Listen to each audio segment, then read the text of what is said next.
ಹರಿ ಓಂ. ಓಂ ಶ್ರೀ ಗುರುಭ್ಯೋ ನಮಃ. ಎಲ್ಲರಿಗೂ ನನ್ನ ನಮಸ್ಕಾರಗಳು. ನಾನು ವಿವೇಕಾನಂದ ಆಂಗ್ಲ ಮಾಧ್ಯಮ ಶಾಲೆಯ 9ನೇ ತರಗತಿಯ ವಿದ್ಯಾರ್ಥಿನಿ ಅನನ್ಯ.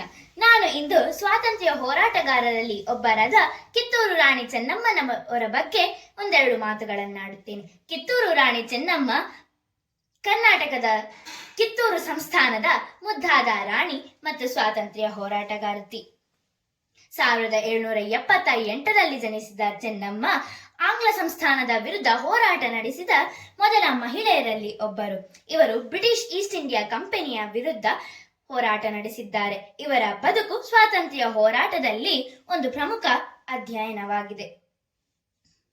ಕಿತ್ತೂರು ರಾಣಿ ಚೆನ್ನಮ್ಮನವರ ಸಾಧನೆಗಳು ಅತ್ಯಂತ ಮಹತ್ವದವು ಮತ್ತು ಇದು ಸ್ವಾತಂತ್ರ್ಯ ಹೋರಾಟದ ಇತಿಹಾಸದಲ್ಲಿ ವಿಶಿಷ್ಟ ಸ್ಥಾನವನ್ನು ಪಡೆದಿವೆ. ಇವರು ಸಾಧಿಸಿದ ಪ್ರಮುಖ ಸಂಗತಿಗಳು ಯಾವುದೆಂದರೆ ಬ್ರಿಟಿಷರ ವಿರುದ್ಧ ಹೋರಾಟ, ಮಹಿಳೆಯರ ನಾಯಕತ್ವ, ಪ್ರತಿಷ್ಠೆಯ ಯುದ್ಧ, ಅಣ್ಣಿಗೇರಿ ಒಪ್ಪಂದ ಮುಂತಾದವು. ಕಿತ್ತೂರು ರಾಣಿ ಚೆನ್ನಮ್ಮನವರ ಸಾಧನೆಗಳು ಕಿತ್ತೂರು ಮಾತ್ರವಲ್ಲದೆ ಇಡೀ ಭಾರತದ ಇತಿಹಾಸದಲ್ಲಿ ಇಂದು ಚಿರಸ್ಥಾಯಿಯಾಗಿವೆ. ಇಲ್ಲಿಗೆ ನನ್ನ 2 ಮಾತುಗಳನ್ನು ಮುಗಿಸುತ್ತಾ ಬೋಲೋ ಭಾರತ್ ಮಾತಾ ಕಿ ಜೈ, ವಂದೇ ಭಾರತ ಮಾತರಂ. ಧನ್ಯವಾದಗಳು.